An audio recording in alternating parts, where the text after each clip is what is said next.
hope that's clear. Oh, if you're in here, say hi. Hey,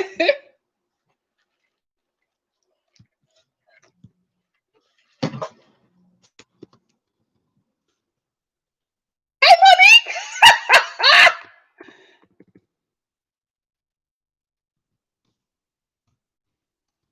I've missed you guys so much. Oh, what's up? What's up? So we have Monique, LaShonda, Tamcar, A Gullible, Hannah, Monique again, Bria, Megan, Tanya, A Gullible, D Mac 34. What's up? Hey Tiffany, Model Genius. Hey, DBT Queen. What's up? Hey KKFM. Okay, Akila. What's up? Hey Mary. Hey Nisha. Tasha 88881. Hey, let's talk about it, y'all. So you guys know that I've been like traveling with work and just really, really busy because this is what happened. Let me just tell you what happened. Out of nowhere, the industry just opened back up. And then as soon as it opened back up, they went back to work like it was like back to normal, right? So auditions and just everything went back to normal within 24 hours. So I just had to drop everything because I could not catch up with the workload and handle the channel. That's why I'm doing these lives, because I can be more consistent with the lives no matter where I'm at. So if I'm traveling, all I can do is, open up my phone or my computer and I can go right in and do a live. I just don't have the time right now to sit down and film.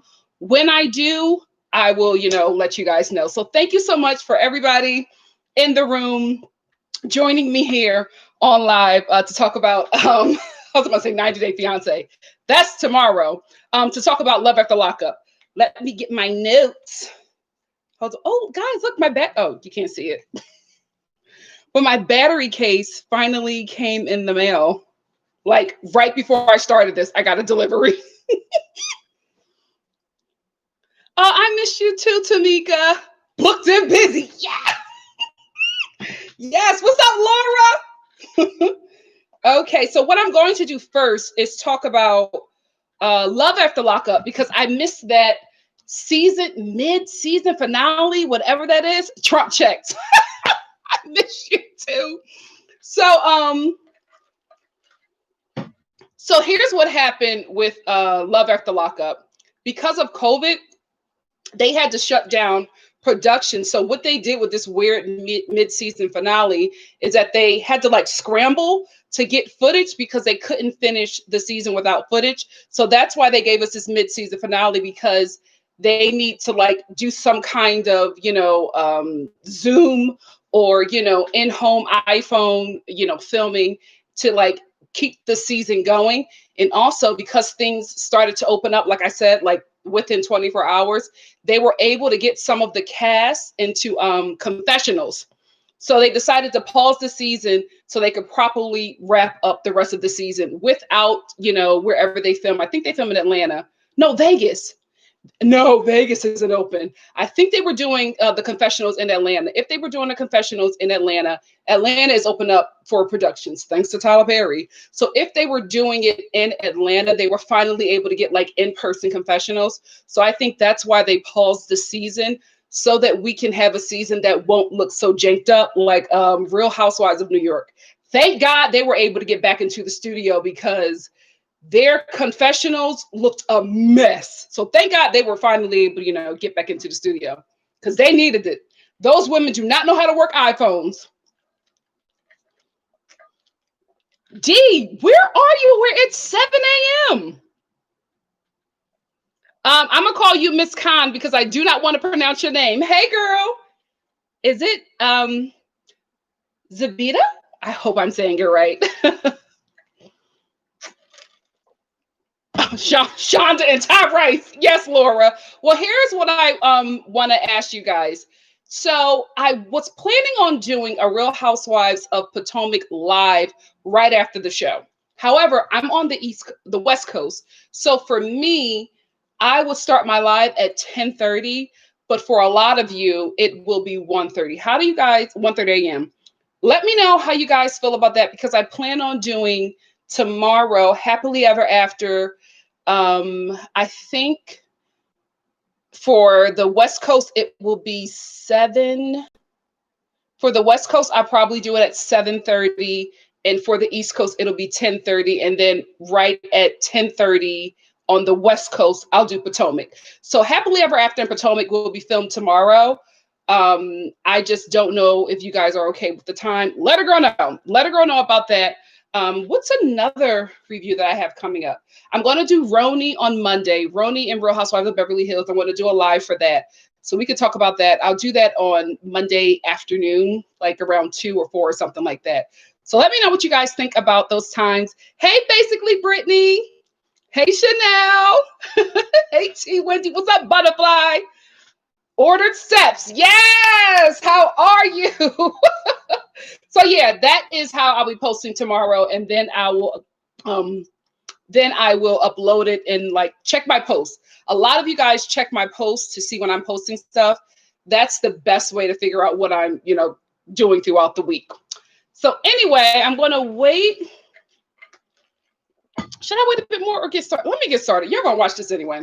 So let's get started we're going to start with Love After Lockup because so much happened. Girl, we got to talk about it. Let's talk about Shonda and Ty Rice. So can we talk about how when Shonda went in? Oh, let me just also tell you, we're just going to talk about each couple first, and then we will get into, the couple situation. So what I'll do is I'll give my notes on each couple, and then we'll talk about that couple, and then I'll just go in and, back and forth, back and forth, back and forth. I call it the just call me Wah method. What's up, Wah, if you're here?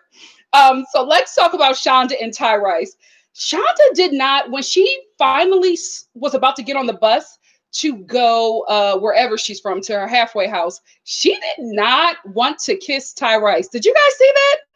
She did not want to kiss him. She's very uncomfortable being around him, and I can understand that, right? But to me, at least hearing Ty Rice, he talks about how they were very hot and heavy in the love letters that they were sending back and forth to prison. To see how she treated him in person, she just did not feel comfortable with him. And to be quite honest with you, Shonda is ghetto, but I don't think she's ever been with somebody black. She just seemed very uncomfortable with his forwardness. She probably has been with a bunch of ghetto white dudes, but it's probably a lot different for her to be with somebody who is just like black, aggressive, and lying about his age. What do you guys think? Trap House Shonda. Is her name Chandra or Shonda? Because it's written one way, Ty Rice says it another way. Yes, Ordered Steps, I think she's playing him too. I think she's playing him. I don't think that she is attracted to him. She just does not give me comfortable being around him.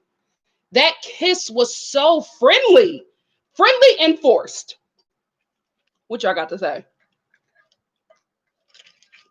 I did Order Steps. I did hear that. In Shonda's confessional, Shonda or Chandra, in her confessional, she was talking about how she was talking to other men and, getting money and getting taken care of. I think when she goes home to that halfway house, she's going home to another relationship, a real relationship. I think Ty Rice was just a trick that lasted a bit too long for her. That blue Stacey Adams suit, Leo, it was a mess. I said, why is he serving Steve Harvey in 2020? I'm telling y'all, Ty Rice is lying about his age. That man is not, what he say, 49? Ain't no way. Ain't no way. Ain't no way he's 49. He has to be a good 73. I've never seen a black 49 that looked like that. Even a black 49 that was going through some things. Never. Never.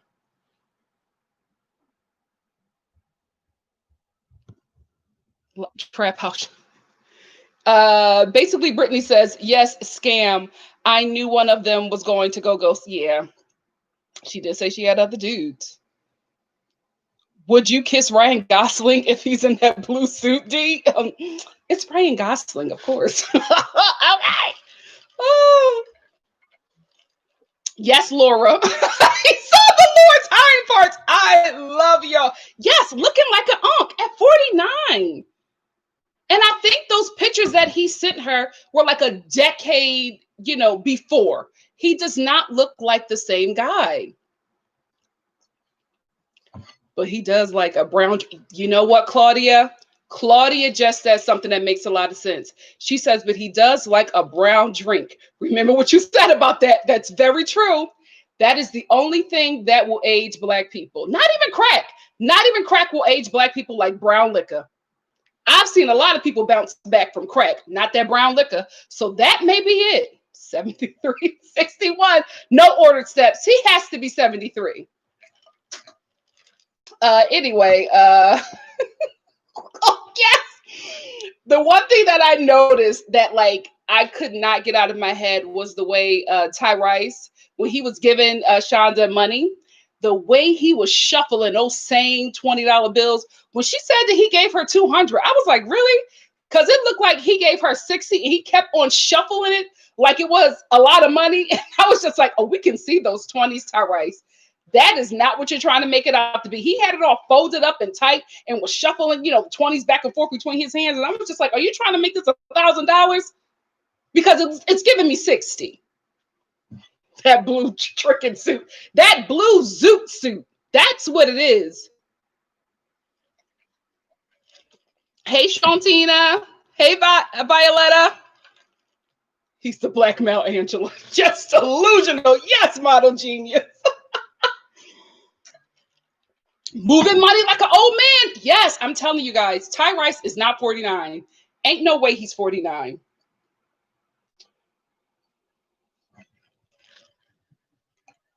You know what? And I'm not calling nobody here a felon. I'm just saying, for me, I was shocked about what Shonda said, or Chandra, because for me, it didn't calculate, but I'm free, right? So when the producer asked her what she was going to use the money for, she said that she was going to use it on clothes and toiletries. What kind of clothes and toiletries you getting with $200? It just wasn't. Where is she shopping? Filene's basement? Do you have a Filene's basement? That's the only place I can think of where you could get a good 3 or 4 outfits for under 200. But that's just the outfits. Where you getting toiletries from unless you're getting like the travel size? Like, you're not paying for no Aveeno with $200 and getting clothes. That ain't make sense to me. What do you guys think about that? Because I was just like, $200 for clothes and toiletries that you got to survive off of in a halfway house?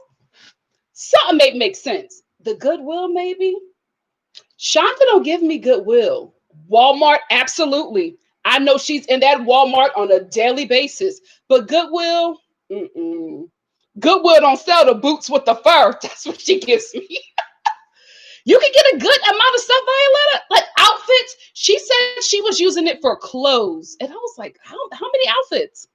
Like maybe a shirt or two or some socks? Yes, thank you, Tanisa Aziz. She said you can't even get that at Walmart. Absolutely. Filene's basement. Oh, no! SG, wait, Filene's basement don't exist anymore? Oh no! That you might listen. Let me tell you something. My grandmother would go to Filene's basement, get clothes for the whole family. None of us wanted them, but listen, she cleaned up for Christmas. Sure did. Oh, they closed it in Burlington. Yes, Pat, Burlington. You know what? Tamika, Dollar Tree do be having some nice toiletries. I'll give her that. Again, travel size though. Where are you getting full-grown toiletries from and clothes for under $200? It just don't make sense to me. Let's move on to Scott and Lindsay. Oh my goodness. Remember, I told y'all they saved the best for last. Then y'all told me there was another couple coming. I'm telling you, Scott and Lindsay and that last couple, the biracial dude and that crazy girl, the best couples on this season. The best. Let's talk about Scott and Lindsay. So remember on the last review, I told you that Lindsay messed up her release date because of that mouth. And that's exactly what happened. She got smart with somebody, playing victim, saying, oh, I didn't mean it. Or she just thought I was talking smart to her. Don't nobody think you talking smart to them. You did it, Lindsay. Lindsay has a mouth, and we will see that Lindsay has a temper. She has a temper. What was, guys, I think that Scott, and I said it before, but this last episode let me know that he really was lying to her. I think that Scott was telling this woman that he has all of this money, and he really doesn't. He really, really doesn't. There's just no way from the looks of that house. Now, listen, Lindsay is a scammer, right?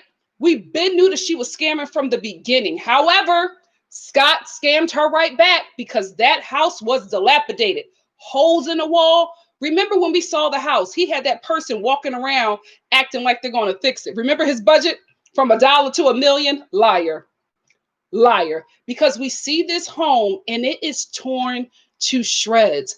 Where is he staying? Is he in Mississippi?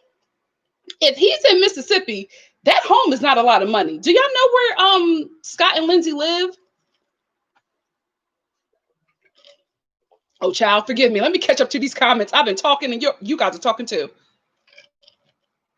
Shantina A says, I kind of want to give him a pass on the house because he thought he had more time. Yeah, you're right. Because remember, she was supposed to be going to the halfway. You know what? Okay. I will give him that. I will give him that, Shantina. However, that house was in disarray. Like, was it a foreclosed home? Was it a tear down? $900,000 tear down? Was it that? Because guys, when we saw Scott's footage in the home at the beginning of the season, we never saw the whole thing. So we never knew it was like that. Her daughter's room looked like a meth lab. It was just all over the place. And wait a minute, are they putting the baby in the garage? Because I was looking at her daughter's room and I was just like, is this a garage? I'm not judging. That may be a Southern thing. I don't know. But I was just like, this is a garage. You don't put your baby in a garage? I don't know. But I felt bad for Lindsay in that moment because I feel like that man was talking big. And when she got to that home, she knew that she had been scammed. And she knew that there was no way that she can, that she knew that there was nowhere that she can go because one is COVID. They're not trying to transfer people all over the place. And two, her grandmother was like, oh no, you got to quarantine and all this stuff. The grandmother is not trying to see her because she's compromised, or not compromised. What is it? What is that thing?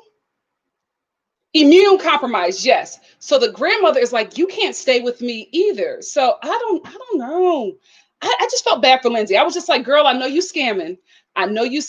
But you are stuck here. That's the thing.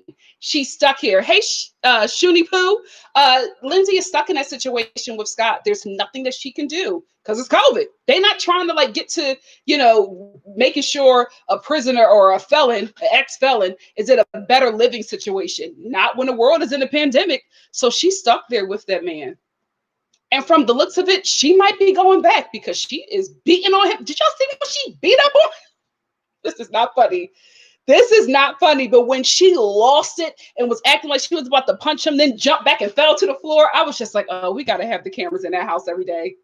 Every day. Lindsay is unraveling. Poor thing.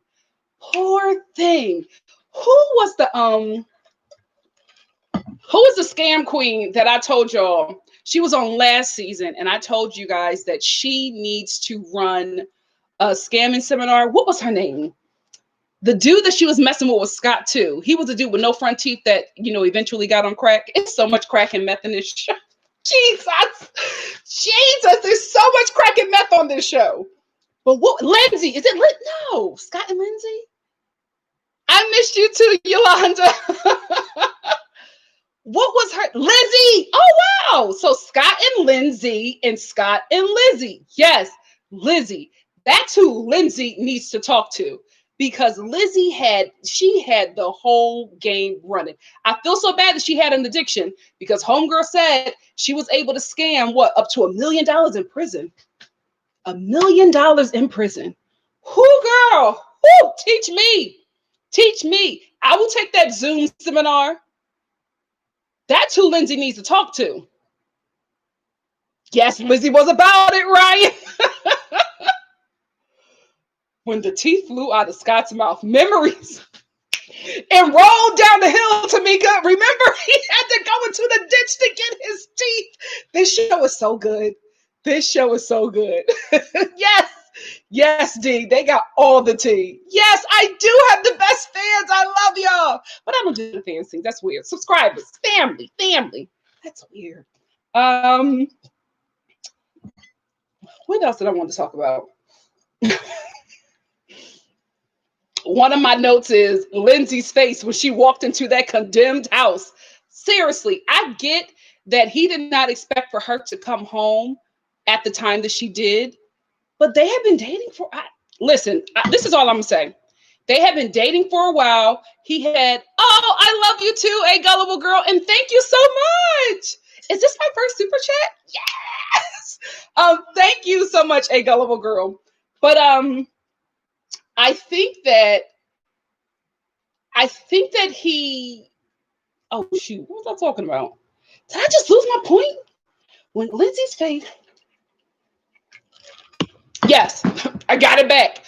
See, this is why I edit. Okay, because this, guys, if we continue to do these lives, you will see why I edit. I be going all over the place. Anyway, I said that I felt bad for Lindsay because I feel like Scott was lying to her the whole time, and I get that he did not expect for her to come home at that time. I still think he does not have the money that he told her he had. And I think that Lindsay is finding it out, and there's like no way that he can hide it or fake it. You know, when you're in prison, $200 is a lot of money. When you're out of prison, $200 ain't nothing. And I don't think he can provide anymore. I love you too. Thank you so much. No one has that kind of money. Yeah. I think that he just can't keep up with the lie anymore now that she's living with him. And is she still with him? Y'all always got the tea. Oh, you know what? She probably is because she still has to be there. Oh, what a horrible time to come out of prison. Oh, leave me in prison in the pandemic. A nice one. Camp Cupcake. The prison that, this is tangent. The prison that Aunt Becky is going to. Guys, she was able to pick the prison of her choice. You see what I'm talking about? When you got money and you scam, you could do whatever you want. You just got to have the right coin. She picked her own prison. And it has yoga sessions in prison. Child, must be nice. Yeah, they are. They basically are scamming each other. Lindsay thought she was scamming Scott, and she realized that she was getting scammed. So the scammer gets scammed. No, Leo. Lindsay went back to jail. She probably went back to jail for beating up on that man. Oh God, is Scott still with us? Oh God, did she go to jail for shanking Scott? Yes, Simone. She said white rich privilege. Absolutely. Although R. Kelly has been raping, children for years, and as soon as his money ran out, he went to jail. Listen, a lot of things are black and white, but a lot of things are rich and poor. Shame me, but I mean, she's free. Yeah, she's free, but my God, today. Brittany, you out here messing in those streets. Thank you, G-Mac. I don't even. Let's talk about Maurice and Jessica. What the hell was this? I went from being really upset to be honest with you, I cried a bit. I ain't even gonna lie. I cried a bit watching them because, listen, I feel like Maurice is scamming Jessica, right? And I think he's able to scam her because something is up. This is not just Vegas. I feel like something is a bit delayed with Jessica. Her family knows. They probably don't want to talk about it to put it out there on the street. Some of y'all said y'all think she has y'all think that she has a drug addiction or she's, a former addict. Maybe that's what it is, but something is definitely up, right? So I think the family is very protective of her. And although something may be up with her, they're glad that she's like in a relationship and they'll accept it because they don't want to, lose her, right? So they'll accept certain things. But I think that something is a little off, right? And the reason why I'm bothered by that relationship is because I think Maurice is taking advantage of that. However, there's a however, right? I kind of want the relationship to work. And here is why. Jessica's father, he had me in tears. I'll admit it. I'll admit it. I'm about to cry right now. When he said, I don't have a son and I want you to be my son. Guys, God, he said, I want it to work out because I don't have a son and I would love for you to be my son. I would love for us to go fishing. Maurice, please don't play this woman. You know what I mean? If it was a scam in the beginning, listen, you got to stick this out. Y'all got to be a happy family at this point. Please don't run this woman through the streets. Please. Her dad really, really embraced you. I don't know about the mom. She was a little suspicious, but you know what? Mothers always are. But the dad was all in, all in. He totally accepted Maurice. And I felt bad. They have a baby? Oh, gosh. Congrats. A. Hamilton said, meth, look at her teeth. My God, today. You know what? It could be the teeth, it could be meth, or it could be Vegas. We have to be real. And I say this as someone who goes to Vegas all the time. That is my spot. Once it opens back up, baby, I'm going shopping at my Ross where I get my bedazzled dresses. Normally, I'm not a Ross girl, but in Vegas, I am. In Vegas, I'm a Ross girl. Every dress there is bedazzled. Screw the price. Let me see the glitter. So I can't wait to go back to that Ross and Anita Baker. Anita Baker has a residency there, and I'm at ABC. So I plan on going back there when it opens up. But the way Vegas is going, it's going to be a while. So, you know, maybe I'll go to Vegas when my kids graduate high school, and I don't even have a child. Anyway, wear your mask, Vegas, please. Maurice was walking around that house. He was like, I like it here. Maurice was like, jackpot, no more roaches. Can we talk about what when they were talking to his family about how the roaches in Maurice's cousin's home was attacking them? I was looking at them like, guys, this conversation isn't going well. You want your family to accept this man. Why are you talking about how you had to stay in a place where roaches attacked you? Like the poor mother. Her mother has been through it with all of them kids. That poor woman. Jessica is the last of the bunch, and she drives that woman crazy. She was looking at her like, attacking roaches. Poor thing. Poor thing. But I hope it works. I need it to work out. Maurice can't play that dad. He accepted that boy so fast. The dad surprised me. Listen, I'm gonna be real. My hands are getting red. I might have to turn on the air, but it's so loud. Anyway, I have to be real. This is America. Let's talk. We in a pandemic and a race war. I thought the dad was gonna be on that stuff. I thought the dad was gonna be real ignorant. Color me surprised. When he told that man, I never had a son. I keep on saying it because it's just that got me. That got me. He said, and I want you to be my son. Maurice, please don't scam that girl. Please don't scam that girl. Who's A. Hamilton? Who was Anita? I don't know Anita.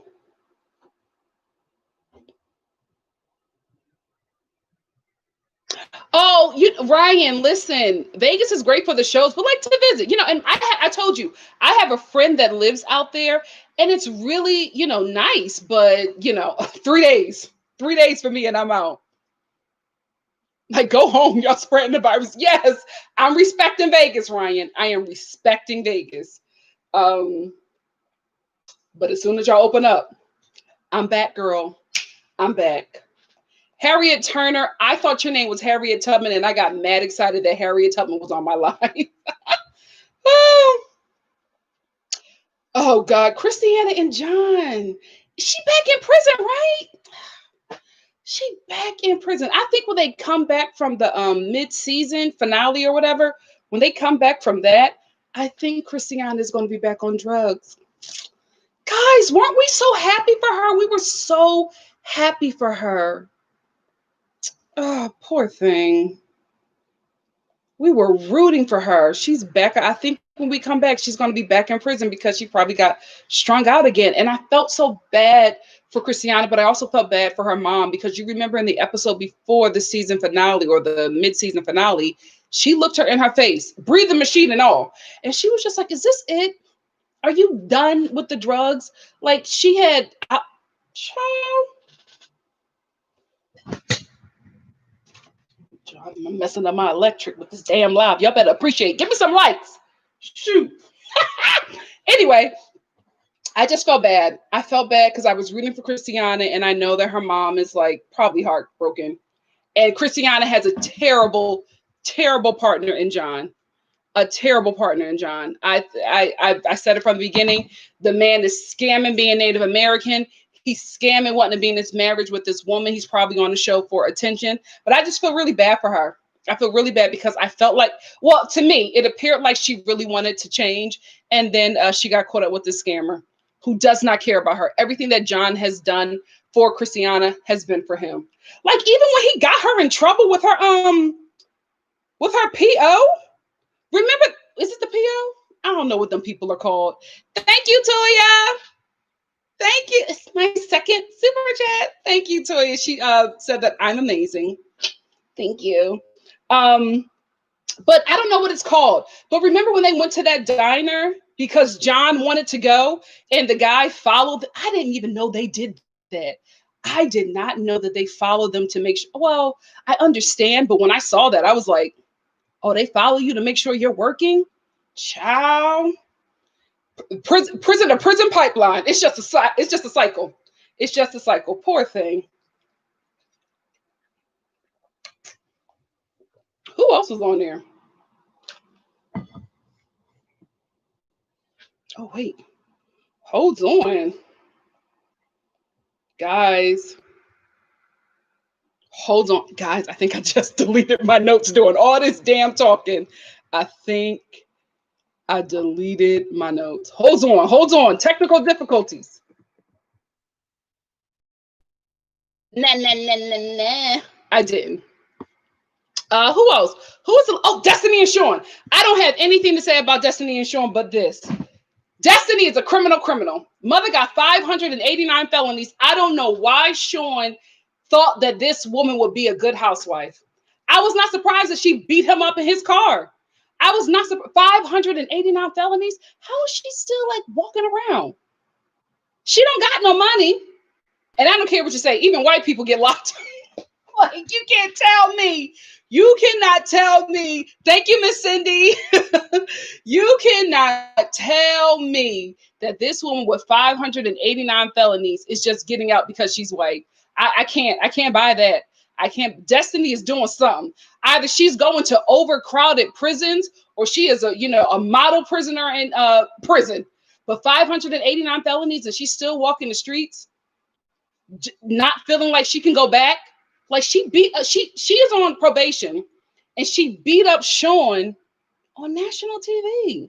There are a lot of felons, doing illegal stuff. Like even when Maurice crossed state lines to go to Nevada, I'm just like, dude, you can still get in trouble for that, right?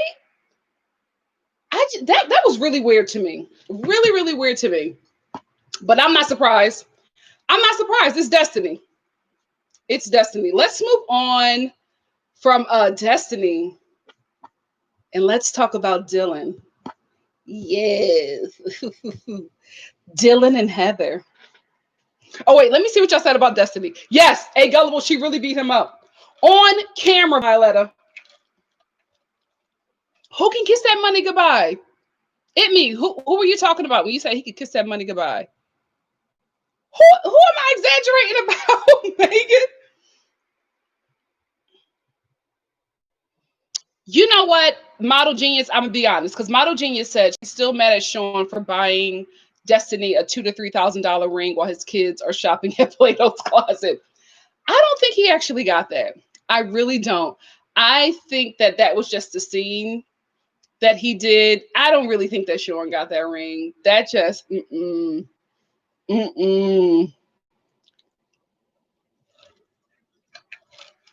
Yes, Ethan. Let's get into Dylan. Dylan is beautiful. Dylan is beautiful. What the hell, man?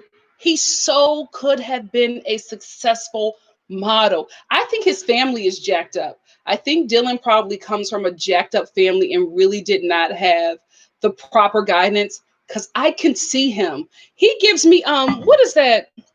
What is that felon that became famous from his mugshot? That could have been Dylan.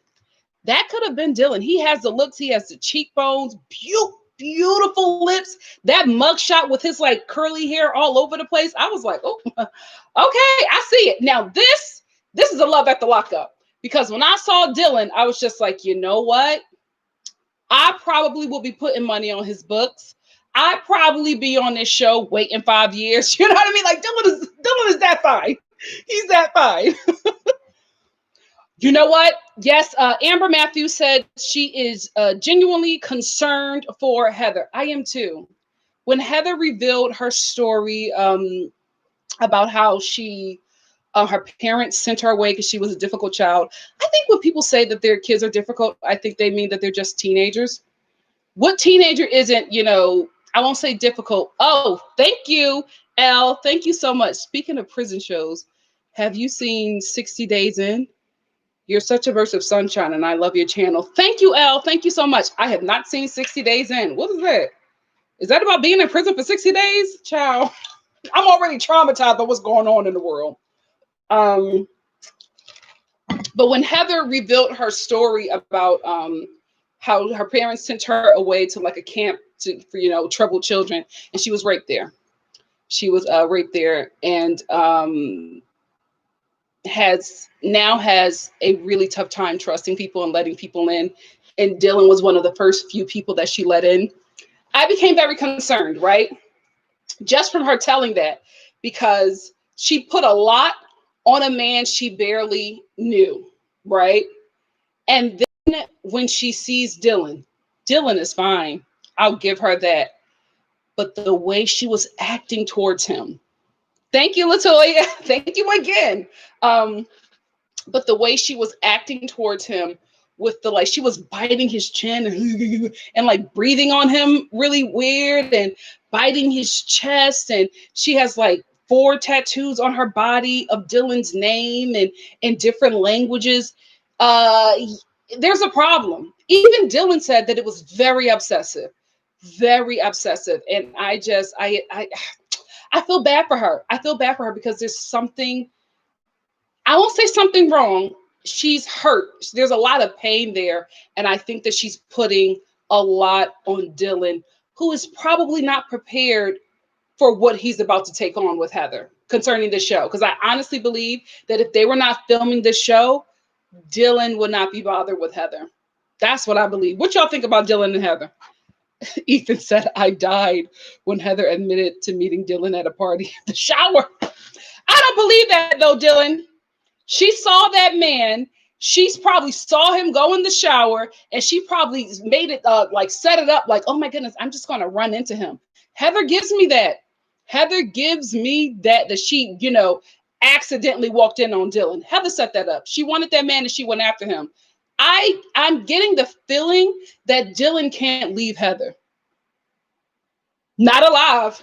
Let's just tell the truth and shame the devil. Yeah, I agree, Ryan. Ryan said, I definitely don't recommend people sending their kids away like they're acting out for a reason. Therapy.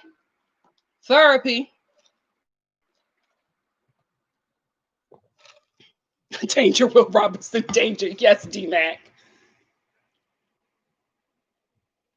Listen, Amber, is she going to let Dylan walk away? Is she? I don't believe so. And who takes a shower at a party? Yes. Who says that? Tasha L. Who takes a shower at a party? Absolutely. That was weird to me. He was taking a shower. What kind of party was this? What was going on at this party? There was a lot happening here at this party that did not make sense.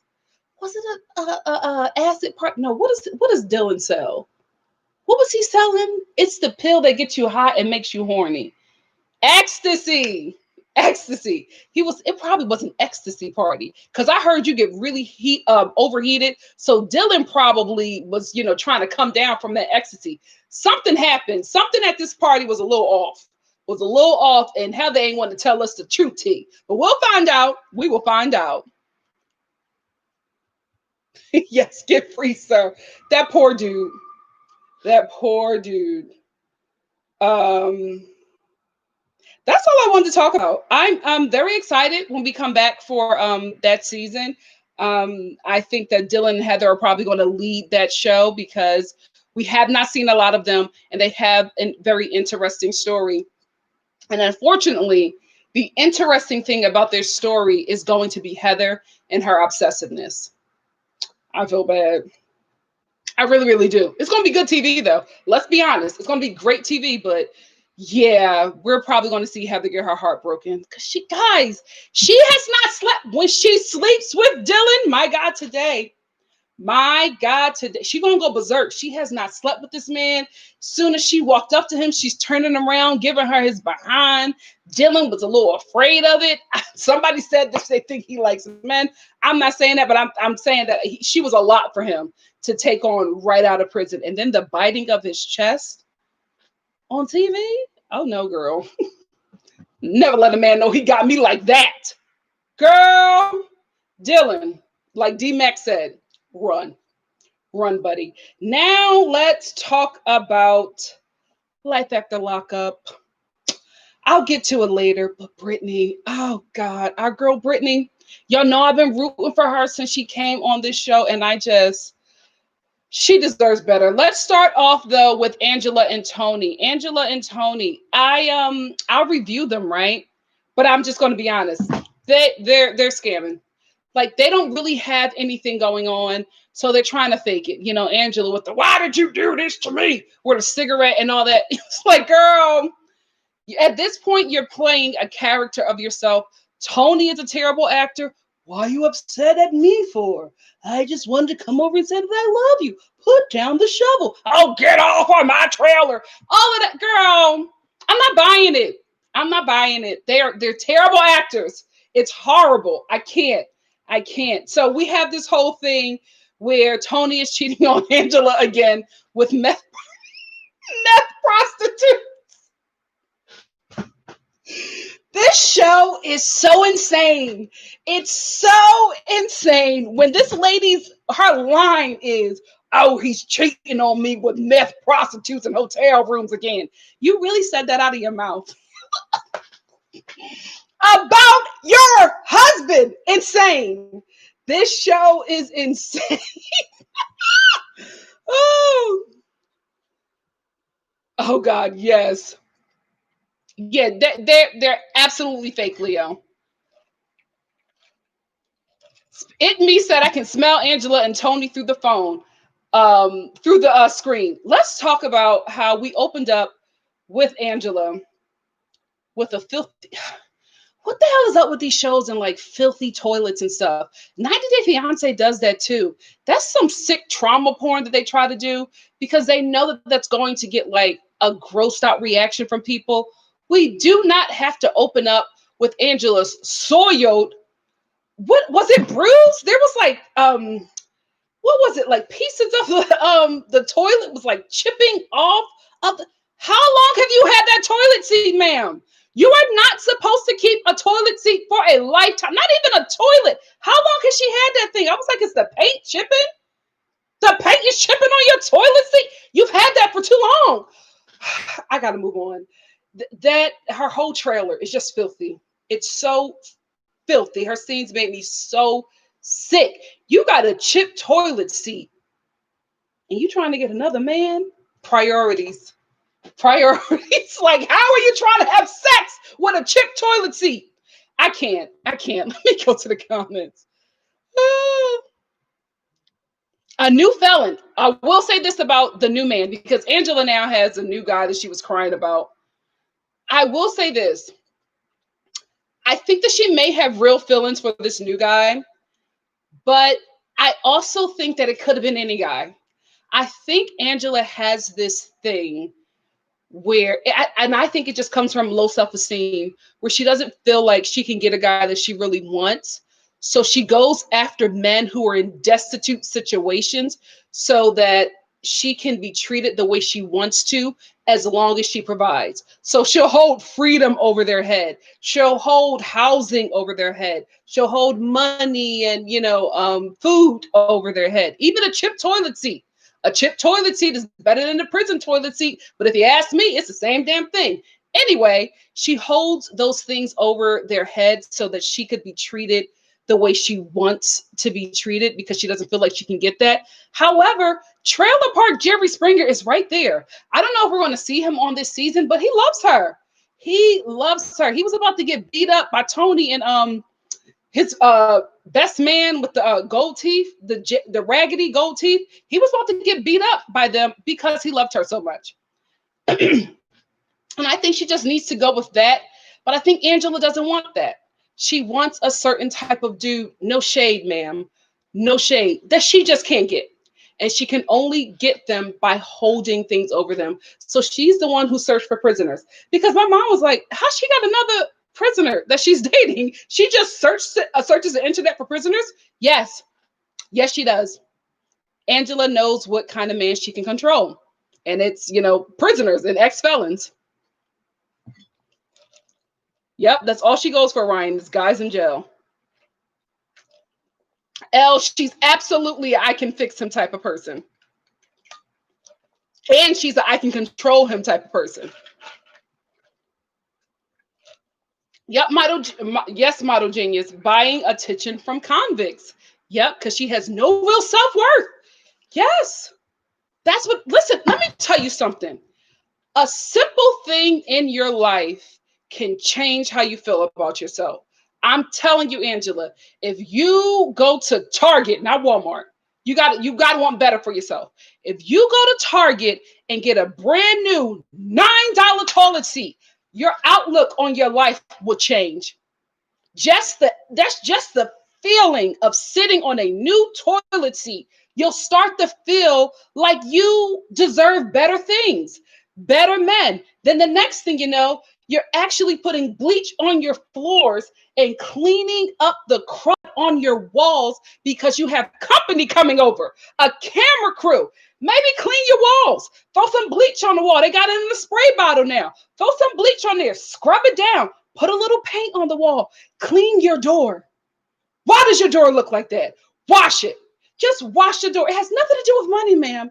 Everything to do with cleanliness. Next thing you know, you're fixing that front tooth. When you get that front tooth fixed, a little Juvederm, a little bit of lotion, ma'am, you will have such a different outlook on your life.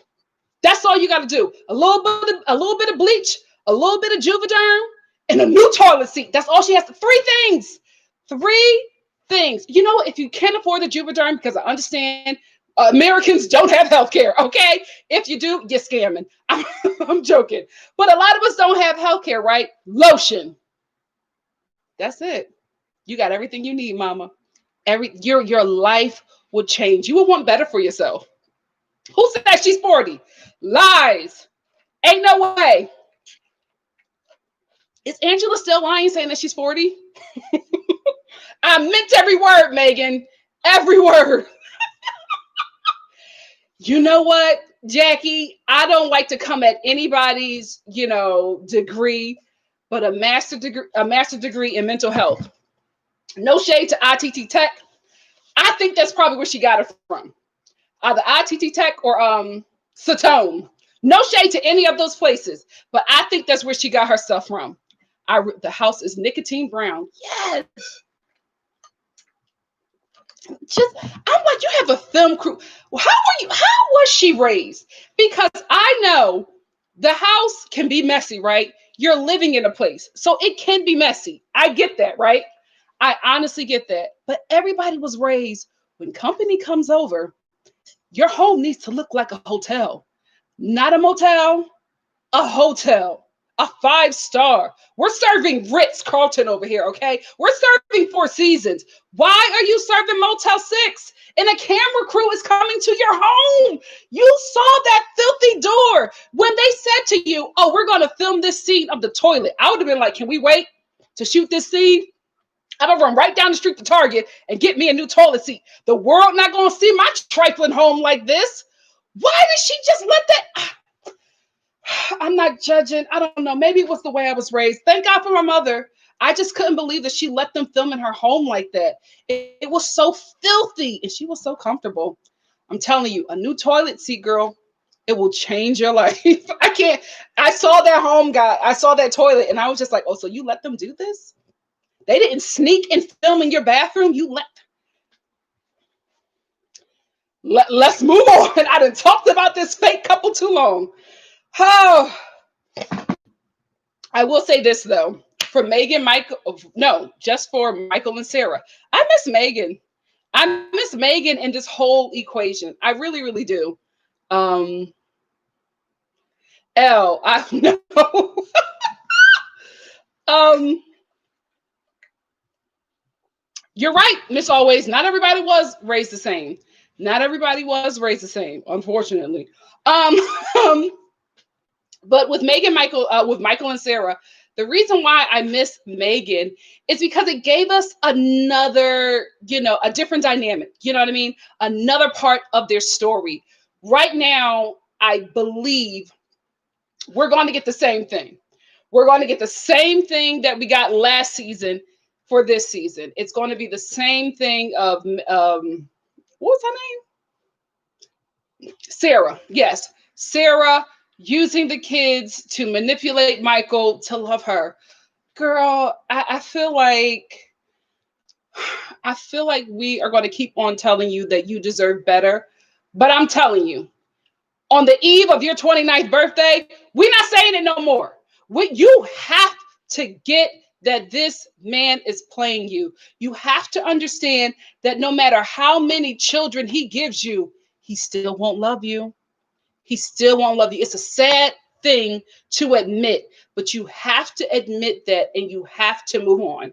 You really, really do. Because now she's in this situation where I'm gonna be nice. I'm gonna be nice, but I'm about to say something, but I'm gonna be nice. Now she's dating another black man. You need a Connor, Sarah. You need a Connor. You need a Connor or a Xander. You don't know how to pick black men. I had to say it. She doesn't know how to pick black men. You have, I know you like them, girl. I know who doesn't, right? Who doesn't? Okay. Especially them working class black men. They are fine and dangerous. Not all, but enough. But enough, right? So you need to, I don't know, maybe a little porn in the vibrator. Maybe that's what you need to do. Watch some black porn, get yourself a nice little vibrator, and date white men. You don't know how to pick brothers. You really, really don't. Malcolm is a nice dude, right? He seems very sweet. He also seems like an actor. I was looking at him and I was just like, Michael, you're an actor. They hired you off of Craigslist. Ain't no way. Ain't no way. She needs a Xander. She needs a Xander. She absolutely needs a Xander. Because I just don't feel like, listen, love is love, right? I'm currently stalking a white man on Instagram. I accidentally liked the picture. Girl, I rolled back so quick. I said, oh, this is how you get caught. Let me get out of this. So love is love, right? I get it. However, no shade to Amanda Bynes, but like Amanda Bynes, Sarah don't know how to pick black men. She don't know what she's doing with that. She has an attraction, but you are not prepared to handle the attraction. Stick with your people on this one. You have to. Malcolm is a sweetie. He's a nice guy. He gives me starting actor. Starting out actor. I will not be surprised if we see Malcolm in, different types of reality TV shows, then maybe in a I was gonna say Nike, but not no Nike commercial. Maybe in an Arby's commercial. That's where we're going to see Malcolm next. He just gives me that. I don't think that this is the real thing. I think that this is a storyline that they made up. Yes, Leo, no chemistry. No, she did not. She met Malcolm the day they filmed that scene. It didn't seem real to me, right? And I think that Sarah went along with it because she knows that Malcolm will bring a reaction out of him. No, Mike, I'm getting her scrubs messed up. Malcolm will get a reaction out of Michael who she loves and who, she wants to, get back. She just tries everything. What did he do to her? I said it could have been the penis. Is penis this strong? I don't believe it. I can't. My mom was like, it's that prison penis. Mom, no, there has to be something else. There has to be something else. It can't be the sex with her and him. It can't. I don't understand why this girl is so obsessed with him. I was even, and no shade, he's a handsome man, but I was watching him on this show and I was just like, what is it? What made you say that this is going to be the man that fathers my children? What was it? I don't see it. It's not getting better. We've watched him for 3 seasons. We still have not seen it. We haven't seen it, Sarah.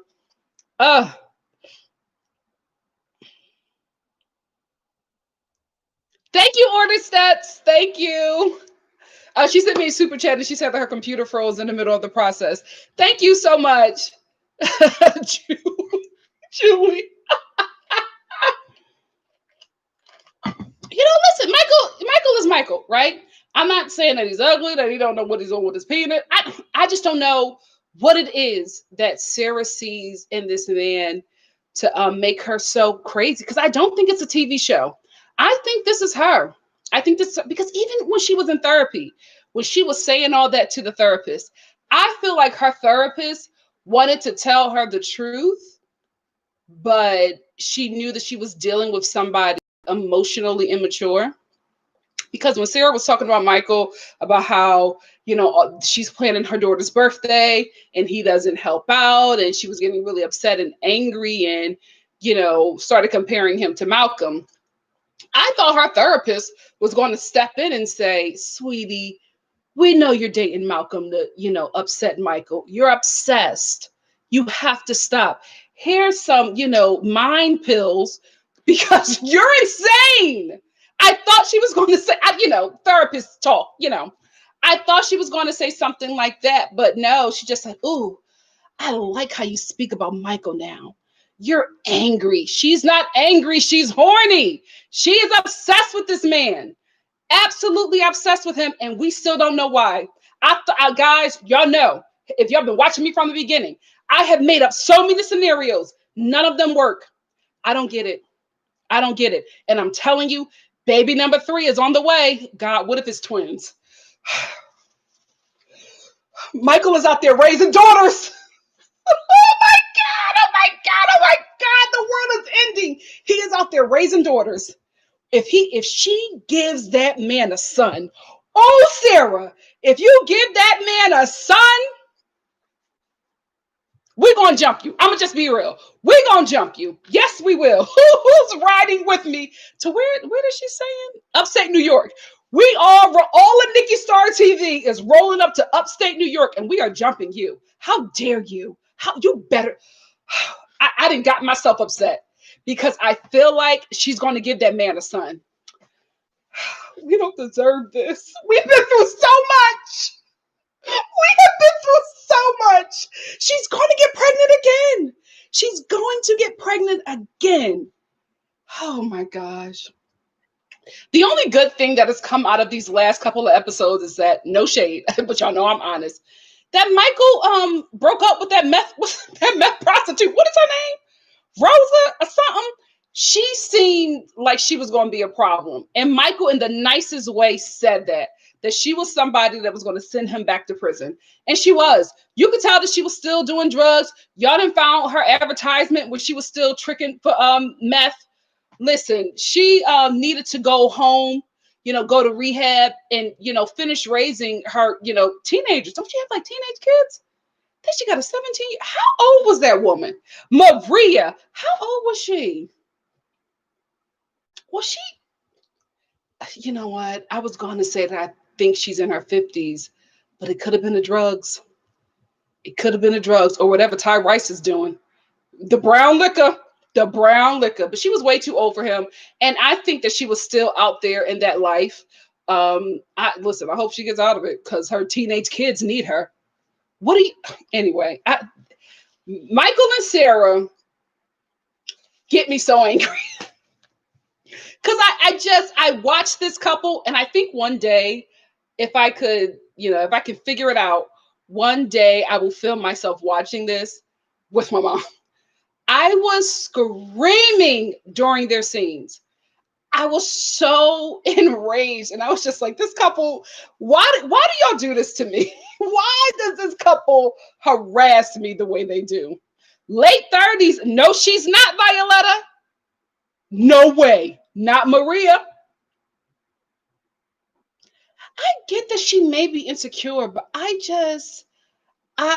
think there's something else going on. I'm about to turn on my ear because mother is sweating. But I think there's something more going on there. There has to be, guys. We're never going to get to it, but child, I hope that when she gives him his sons, that they're in a better place. They won't be, but God can do all. Anyway, what else happened with them? Let's talk about this birthday party. Sarah is not mad at Michael about the birthday party. She wants that man. Sarah is mad that she slept with him, unprotected sex, because that's still my husband. That's my husband. She's mad that she slept with him and he still left her to go sleep with another woman who, let's be real, she thinks she's better than. And you know what? I understand, because I would have felt the same way too. You know what I mean? Like, my man, my husband, you'd have had sex with this wifely coochie, and then you gonna leave me to go with somebody who was tricking. I ain't shaming those sex workers, but I'm saying I will feel some sort of way. You know what I mean? Like, you're not leaving me and messing with, Naomi Campbell in her prime, or even today. You're leaving me and you're going to mess with some girl that trick at a Motel 6. I will feel some way. So I get it. I get that, she's upset about that. My issue has always been the fact that Sarah uses everything concerning his children or their children as an issue. And it never is, right? Because we have to be real. These two love their children. They love their children. If Sarah just stopped trying to be with this man and, just didn't go back and forth with him. And I'm not saying it's her fault. I'm going to be very honest with you. Michael is just not doing what he needs to do as a father. It is what it is. We've seen it, bro. You keep on trying to make these things up in these stories that your mother is the only one who believes. Your mother and your little sister Day Day. Speaking of his mother, did you see that weave bang ponytail? Did y'all see that ponytail? I said she got tired of us calling her a stud. Mother put on this ponytail. It was like, I think it's an all-in-one.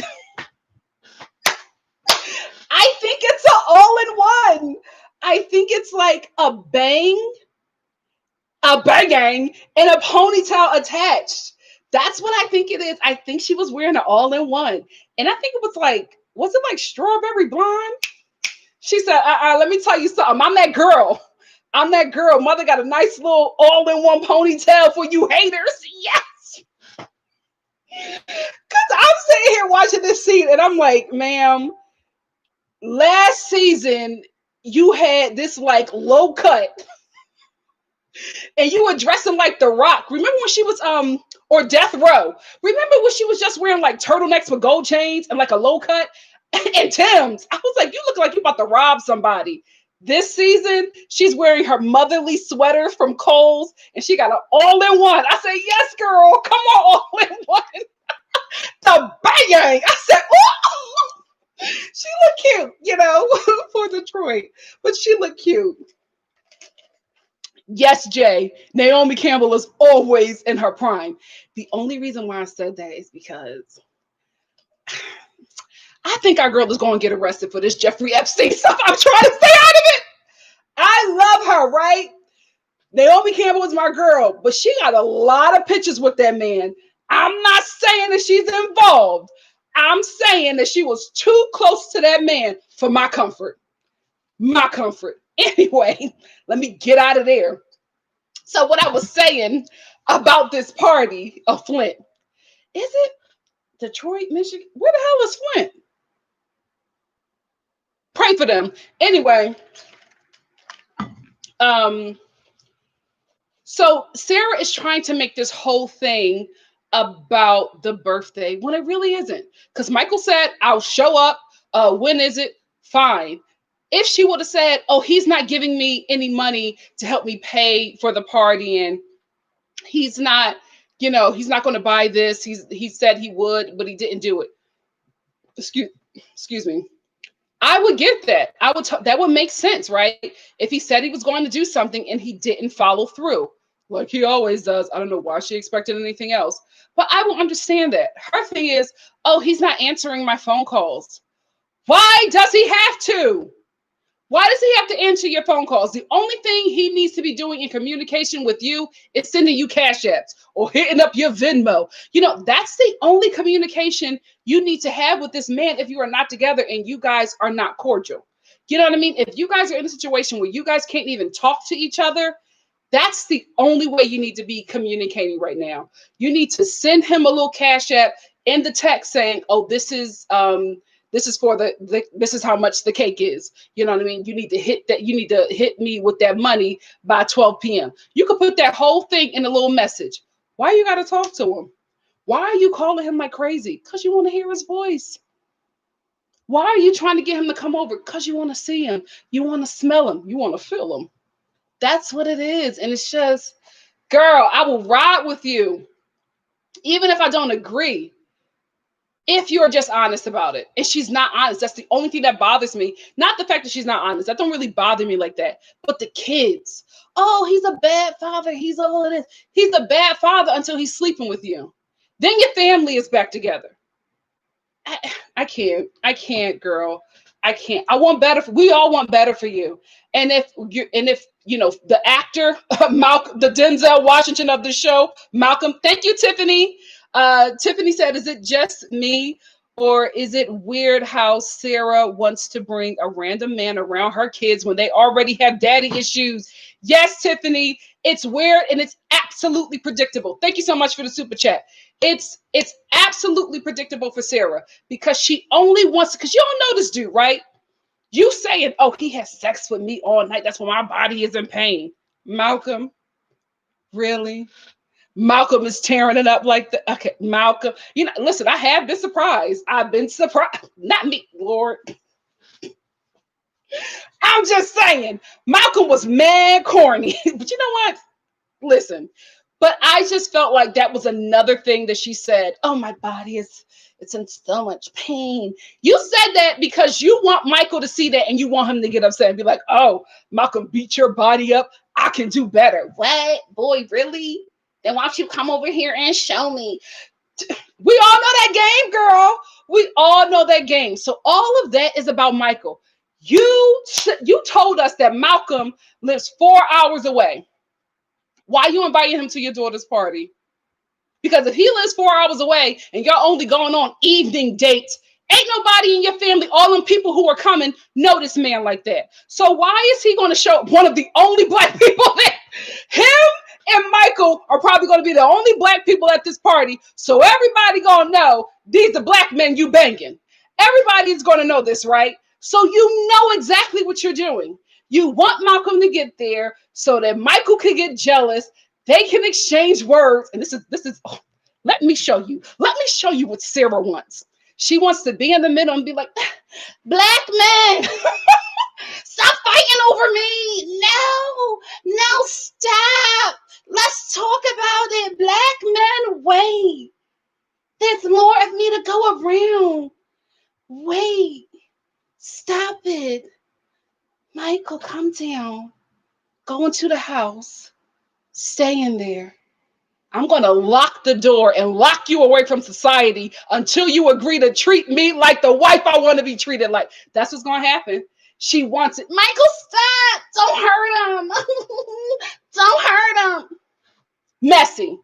Messy. That's what she wants. She wants to be in between them black men fighting. That's what she wants. That's what she wants. And those dumb brothers are going to give it to her. They are going to give, especially Michael. Michael going to play into that role. Yo, man, what you doing over here talking to my daughter? Being a damn father, because you aren't. You aren't. Those kids probably called Malcolm daddy. If she got them girls, listen. Y'all know I don't agree with Sarah. But I will say this: if she got them girls calling that man, that Malcolm the actor, if she got them girls calling that man daddy, whew, I gotta get petty queen, petty queen. If she got them girls calling that man daddy, listen, 2 snaps for you, girl. 2 snaps. Michael will go berserk, berserk. But that's what she wants. That's what she. Black men, wait. Stop. Stop. That's what she wants. That's what she wants. And they are going to deliver. Those dummies are going to give her just what she wants. Oh, what the black said. Black men, wait. Calm down. It's more for me to go around. Michael, calm down. It's like, but all it is, like, we don't all talk like that. He don't take care of his kids. Why do you want that life? We talk like this because we're in a struggle. What do we make the struggle look that good? I can't. I can't. Don't be fighting over me like that. Michael, you said you didn't want me. So now why you upset that I got a man? We see it, girl. We're not impressed. We know the game. We know that we all did that at 14. At 14, not as a mid-20s mom with 2 kids. She gonna give him sons. I'm telling you that right now. Michael is a deadbeat. Again, I'm not putting it on Sarah, right? Because we know Michael's story. You know, listen, he was destined to be a deadbeat. I mean, I blame his parents and all that stuff. But I will say this about Sarah. She encourages it. Like, she just, listen, I'm not saying keep that man away from his children if he wants to be, but he got to be consistent. He has to be consistent. And I think that Sarah, like a lot of women who are in this situation, refuse to bring the courts into it for 2 reasons. One, you know that man is deadbeat, so he probably going to be back in prison. Isn't it a shame that there are just parents who are like, well, just lock me up. I don't feel like paying for them kids. Just lock me up. I'm not going to come. I'm not going to meet them. I'm not going to pick them up. Just put me in prison, right?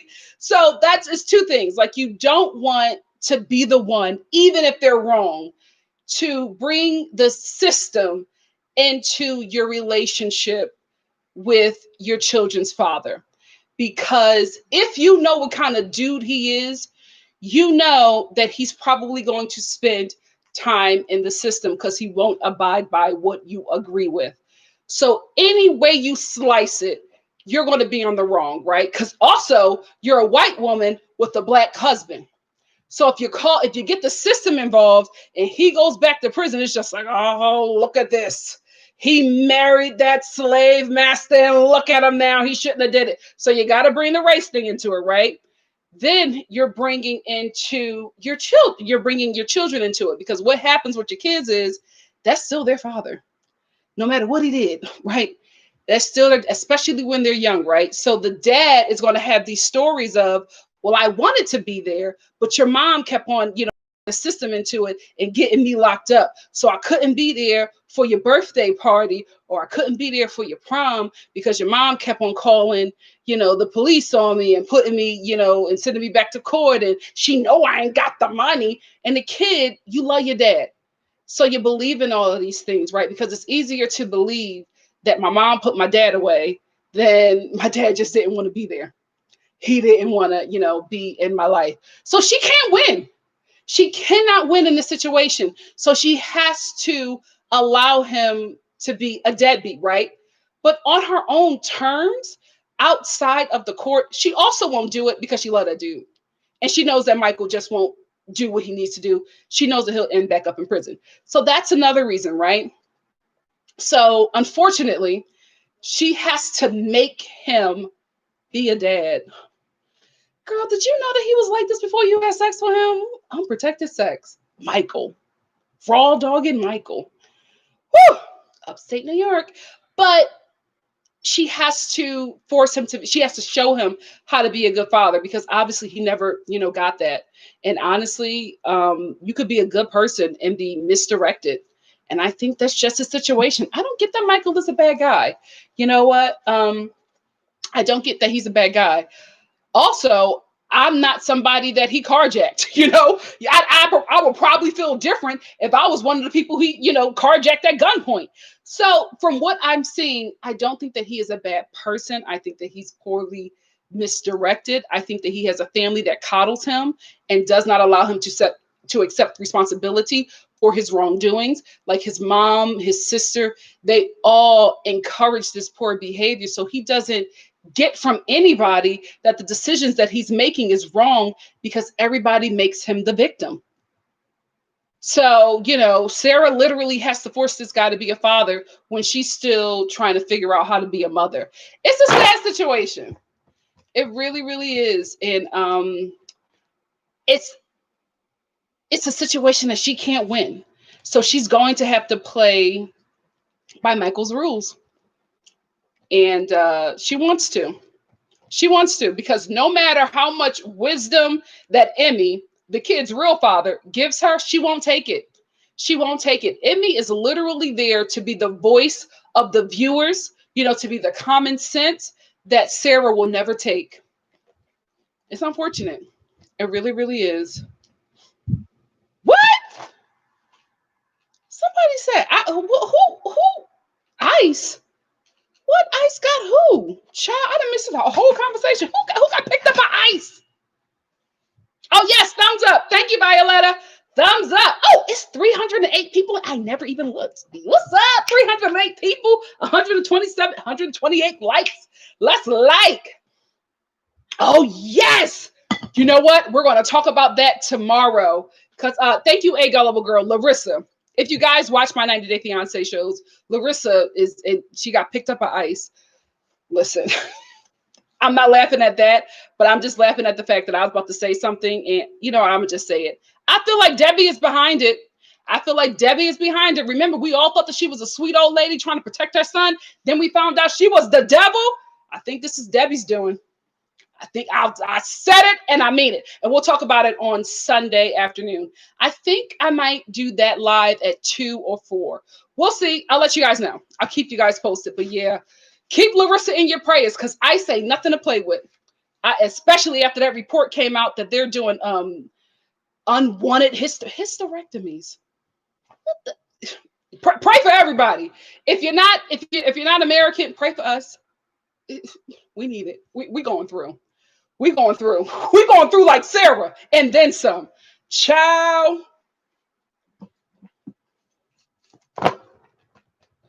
You're right, Tamika. You're right. They let her go. A Gullible Girl said they let her go. I hope that's true. Alex said, wait, Nikki, did you see Vinny from Love After Lockup got arrested? Vinny got arrested? Remember, didn't he just get engaged to a sister? He did, because I saw their no shade, we do what we can, right? But he proposed to her, I think, like at Applebee's. It's Vinny. I just saw their engagement. He beat her up.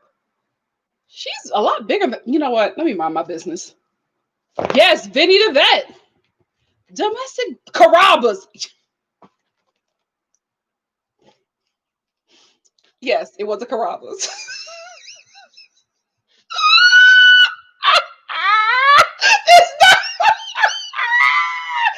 Listen, there's nothing wrong with getting engaged at a Carrabba's, but it won't be me. That's all I'm saying. It won't be me. A Carrabba's. Oh my gosh. Oh, Vinny.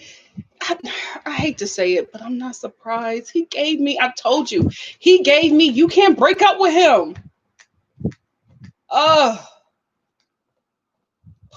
Yeah, Vinny from season 2. We all trying to figure it out in the comment section. Vinny from season 2. Remember, guys, he was engaged to the multiracial lesbian. What's it? Amber.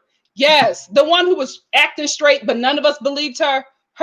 The one who had a family reunion and everybody in her family was from different cultures, but they all had the same face. I was like, I want to see a documentary on this family. How do you guys have the same face and y'all from different cultures? Anyway, tangent. See, this is why I do my videos and I edit, because I be all over the place.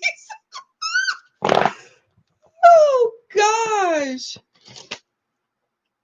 The girl with the puppy. What kind of puppy? I'm missing so much stuff. That's right, Kristiana. Listen, we doing what we got to do. We are getting engaged any and everywhere, even if it's the Carabas. Won't be me. You pull out a ring at a Carabas? Okay. You don't know who you marry. Let me stop. What kind of ring is it though? Oh, child. Clears. Anyway, let's go to Andrea and Lamar. As somebody who lives in LA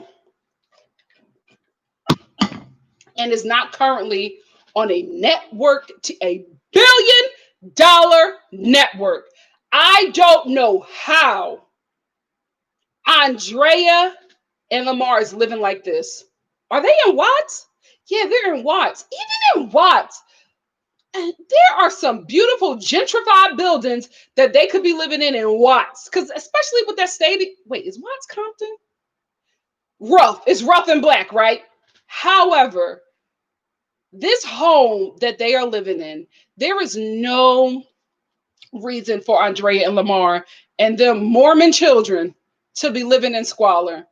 That home gave me Angela. I was just like, oh, did y'all move into the same neighborhood as Angela? What the hell is this? The walls were dirty. Listen, I say this. Yes, I'm a bougie black, right? But I have been middle class, working class. I've been working class longer than I've been middle class. So I know the struggle. Okay, I just got the middle class. Let's talk triple shame the devil. I know the struggle.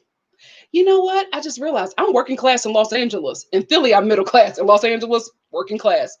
However, I know the struggle. I get it and I totally understand. Even if you're living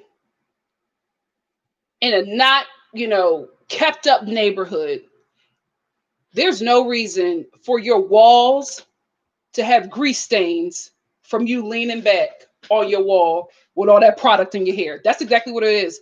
There were like several grease stains on her wall. Again, bleach. Y'all can't get no bleach cleaner. It's like $2.99 at Target. And listen, I understand you're leaning and you might be reading a little something or on, your computer, and you got all this product in your hair and you forget that you done stained your walls. I've been there. I cleaned it up, right? Sometimes even before company. But if a freaking camera crew was coming to my home, I'm cleaning the grease stains. Why did you leave the grease stains? Why did you leave them? They were all over the wall. So I knew every place Angela and her daughter, because that son ain't putting no product in his head. Is this the dreading process? No, there can't be. I don't know what the hell that boy is doing. Is he just waking up? Did she not teach him how to take care of his hair? There's like something here, and then there's like several things going this way, and then it's all over the place. I don't know what that kid is doing with his hair. Bless him. Maybe nobody in Utah could do his hair, but buddy, I guarantee you somebody in Watts knows how to twist or cut your hair. So your neighbor, walk down the street. Somebody in Watts know how to do that hair. Anyway, I understand just leaning and getting a little grease stain. Why would you leave it? And why are you putting your head all over their home? There were so many grease stains on the wall. Then the closet door was falling off. And then it was just like dirty, or not dirty. It was probably foundation hand stains on their bathroom door. I'm not judging. We weren't all raised the same. I understand. But I think every human being has it in them. If a camera crew is coming to my home, I'm going to clean the foundation. the Coco 447 foundation, the Fenty foundation hand stain on my freaking bathroom door.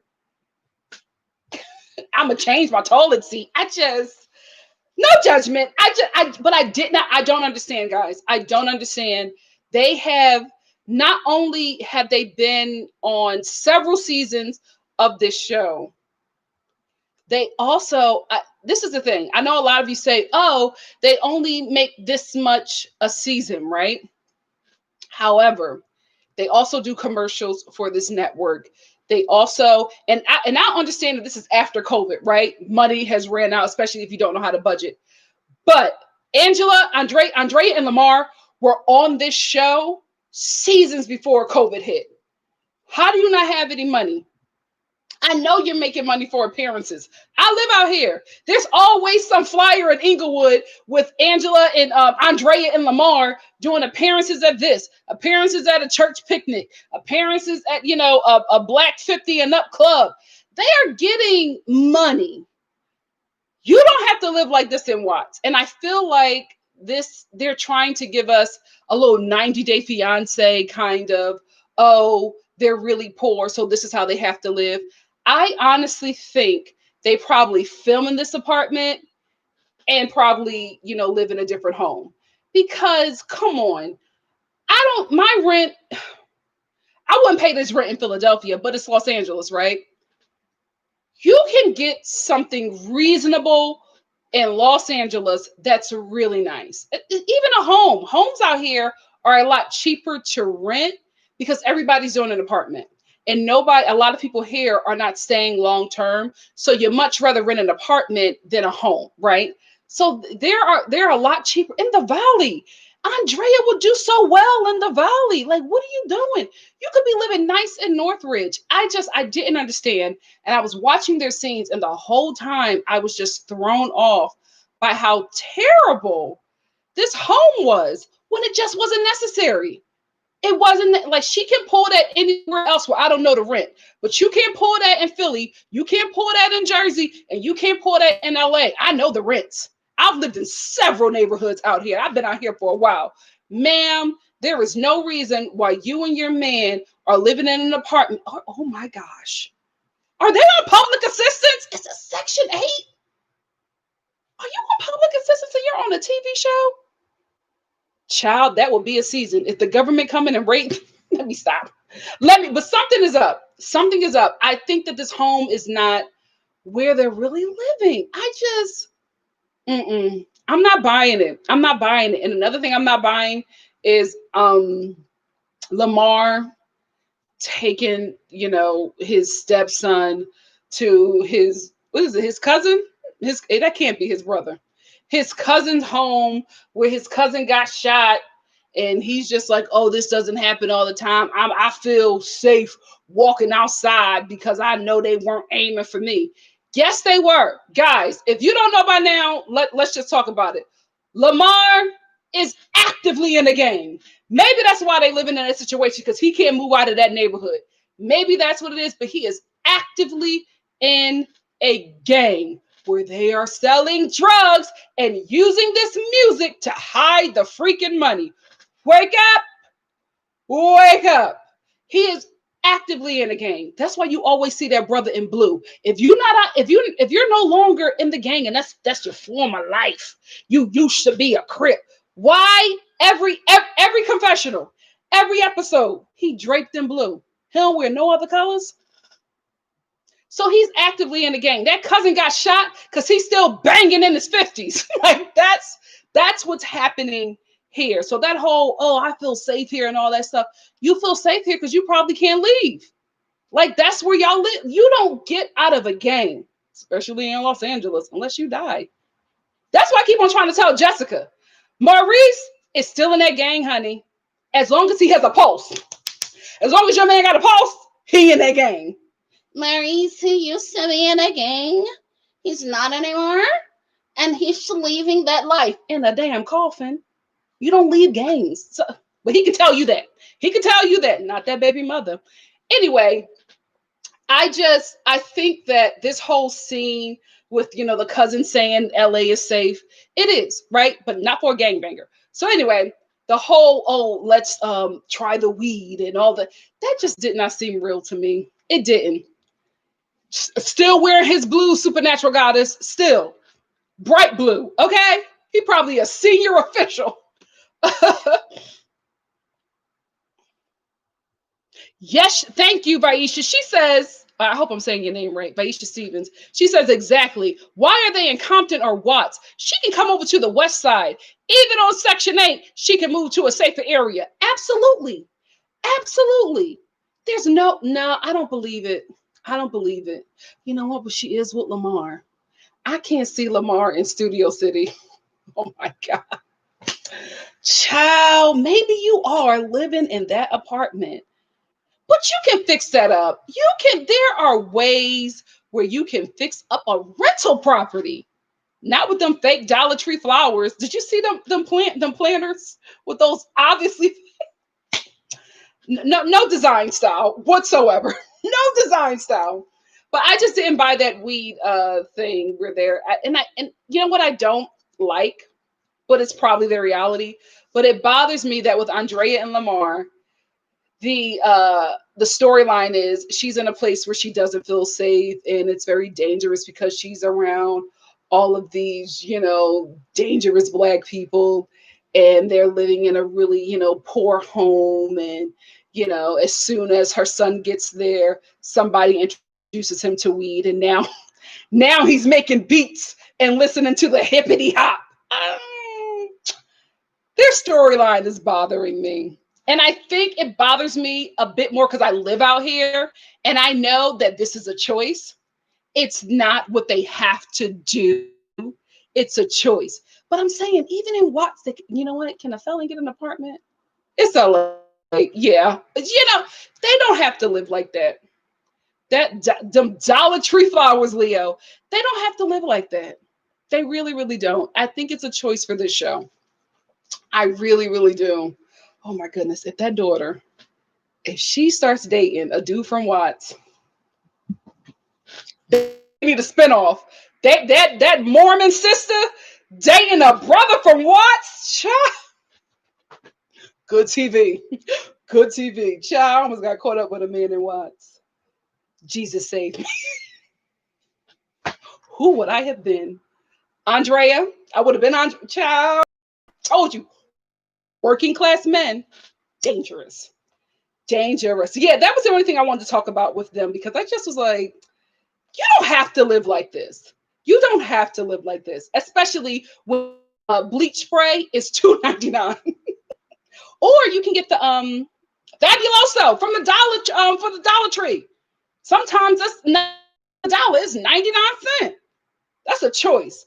Let's get to Lacey, Shane, and John. Lacey, Shane, and John. I'm that toxic. Lacey is the definition of toxic. There's no other way to explain this woman. When I saw that John, how you still look fine in prison? I just locked up and still looking good. Orange look good on you, King.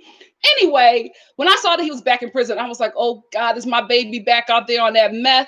Turns out he got in a fight with Lacey. She called the cops on him. Toxic. Because she knew that if she just called the cops, that dude would be back in prison. And here he is, looking good with that eyebrow up. No. I just been in the house for a very long time, and he looked good in that orange. No, Nikki. God wants better for you. Hey, John. Stop. Anyway. Got me all excited. Is he watching? Got a sister glowing. Anyway. I just, I felt bad for my king. I really, really did, because I told y'all that woman was going to have that man back in prison. They're a toxic couple. She's a toxic person. And I feel bad for Shane, because as soon as she got John locked back up, who did she go back to? Shane. 23-year-old Shane, who, let me tell you something. If nobody else on this show is in quarantine, it's Shane. Shane with the bang. You just see the bang. He got a little curl in the back.